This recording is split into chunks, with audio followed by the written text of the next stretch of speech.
welcome into Texans today, everybody. Hopefully everybody's having a good St. Patrick's Day weekend. Had my Houston Astros green shirt on.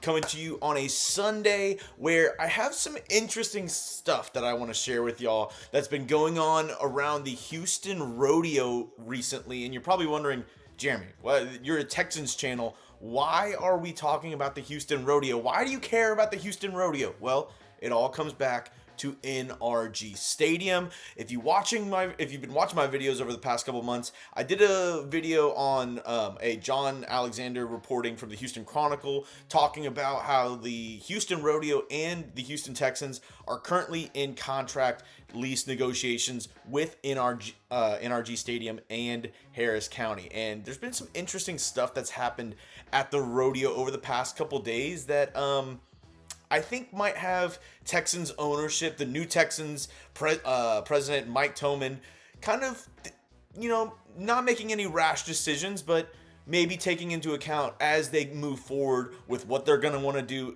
either renovating NRG Stadium or building a new stadium in Houston. Now, here are the two things that happened. And one, I guarantee you all know. And the second one is the reason actually why I'm making this video, because I don't think anybody really knows about this second thing that happened at the rodeo. It was made aware to me that it happened, and I think it might have Cal McNair raising some eyebrows in terms of what he wants to do moving forward with NRG. The first thing everybody knows is the Journey concert got canceled halfway through their set. There was an electrical fire underneath the drummer for Journey that ended up, actually getting into something serious, and they had to totally cancel the concert because there was a literal fire underneath the drummer, an electrical fire. That doesn't really have as much to do with NRG because the set and where the people or the artists play, that is owned by the Houston Rodeo. That rotating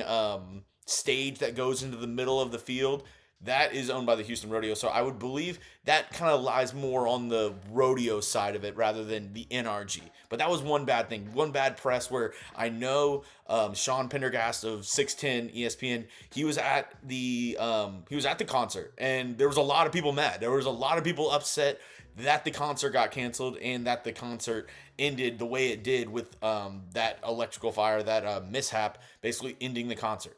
The second thing that happened, though, at the Houston Rodeo, which I was told by multiple sources at the event, was there was a pipe burst in one of the cantinas in one of the bars, and sewage water got over multiple rodeo goers. Now, this is, something small, something where it's like, oh, that's a very unfortunate thing that happened and it sucks.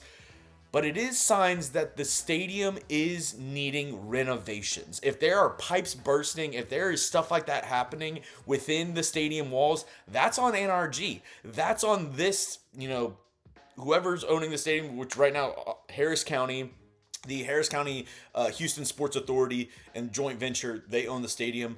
Houston Texans too, since that's where they call home.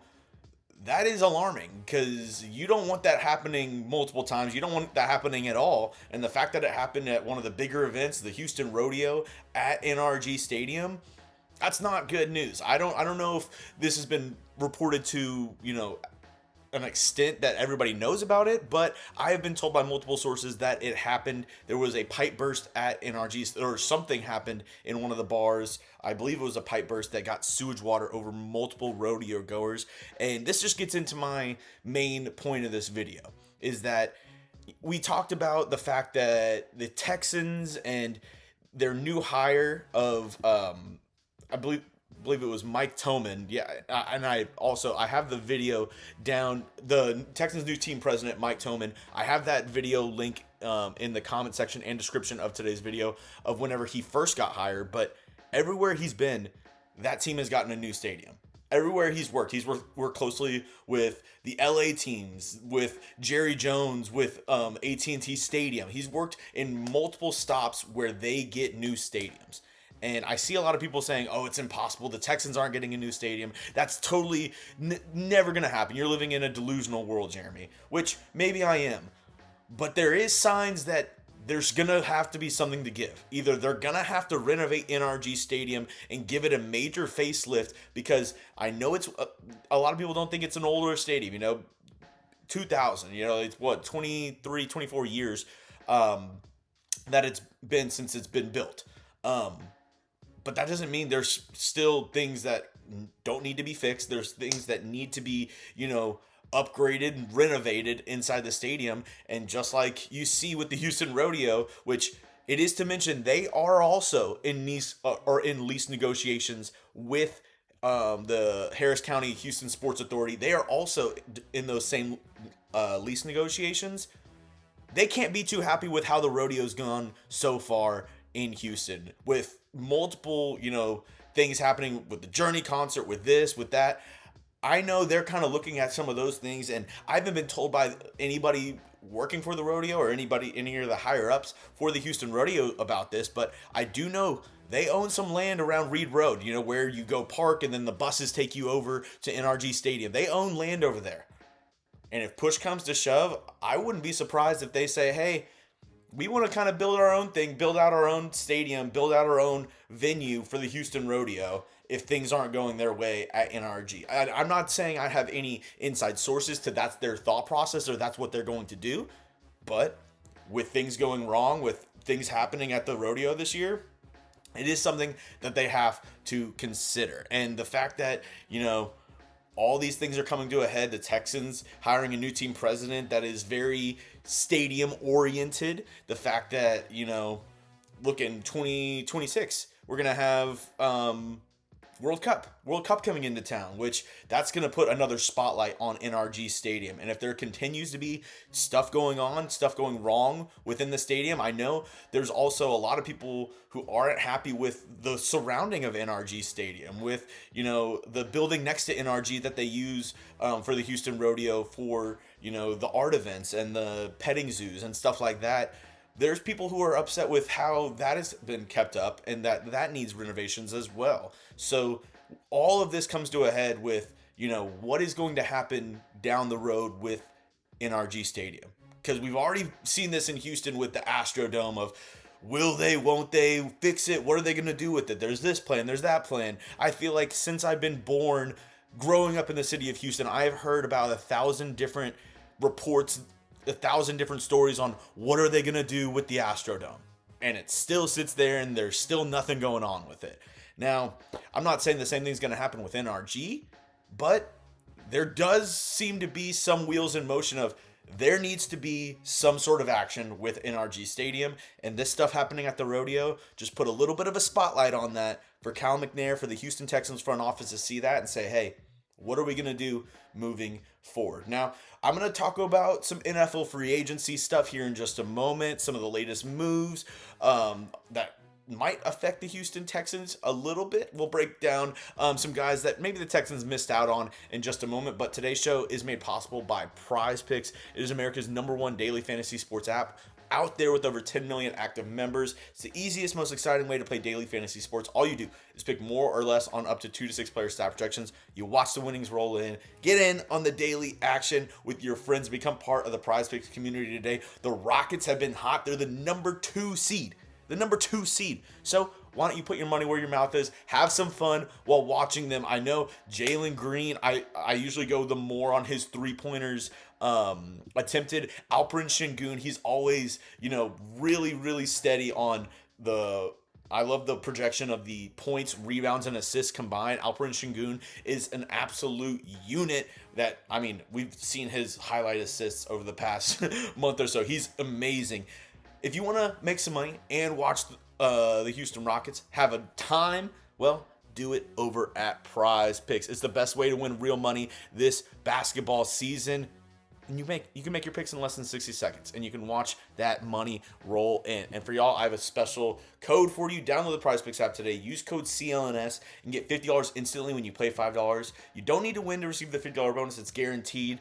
One more time, it's CLNS on Prize Picks. Get started today with our friends over there on America's #1 daily fantasy sports app. Prize Picks, run your game. So Some interesting moves that have happened over the past couple days. Texans have been pretty quiet. The last move they made, I believe, was Ed Ingram trading for the Vikings interior offensive lineman, unless I'm missing something off the top of my head. But they haven't really done anything this weekend. It's kind of like they were like, all right, well, Saturday, Sunday off. We're going to get back to it on Monday. So nothing really happening with the Texans, but there have been some interesting moves. And one happened right as I left the office on Friday was that Cooper Kupp ended up signing with the Seattle Seahawks on a 3-year, $45 million deal. Now, as we all know, the Texans had interest in Cooper Kupp at some level. Maybe they weren't the final four teams that Cooper Kupp was looking at. There were reports that he wanted to stay on the West Coast.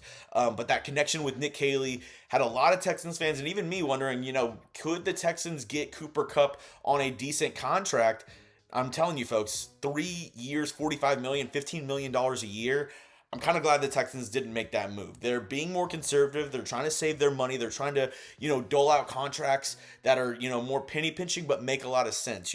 Bringing guys back like Derek Barnett, Mario Edwards Jr. I thought those were really smart signings by Nick Caserio. He trades for a 7th round pick for Christian Kirk. Second offseason in a row that he's trading a 7th round pick for what's going to be a starter on your offense. And then they negotiated his contract. They restructured his contract to save another $12 million. So they've been a more frugal franchise, but a smart franchise this offseason. So seeing Kupp going for 3 for $45, I think it just priced the Texans out. They said, we're not willing to go to $15 million a year, 3 years on that note either, because of all the contracts that they have going down the road. The Seahawks signed Sam Darnold to a 3-year deal. So they know what they're going to be paying their quarterback. And I doubt he makes, unless he absolutely goes off in Seattle, he's going to be making a ton more with the Seahawks. So they kind of have their cap situation set because of their quarterback in Sam Darnold. And they were able to make this move. I still think the Texans are, making a smart move there by not going after Cooper Kupp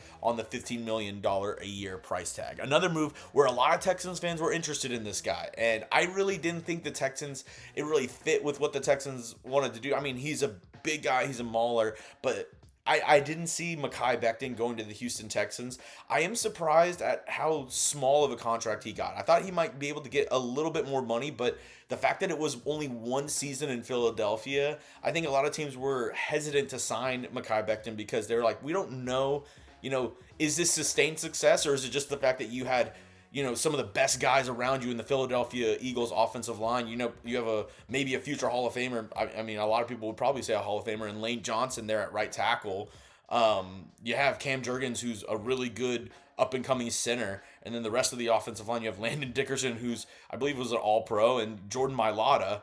You have a stacked offensive line. So it kind of, Mekhi, I'm not gonna say was able to hide in the offensive line, but it was definitely easier being, one of the worst guys on the offensive line and playing up to those guys rather than playing on a mediocre offensive line and having to shine above the rest of those guys. So 2 years, $20 million from Mekhi Becton.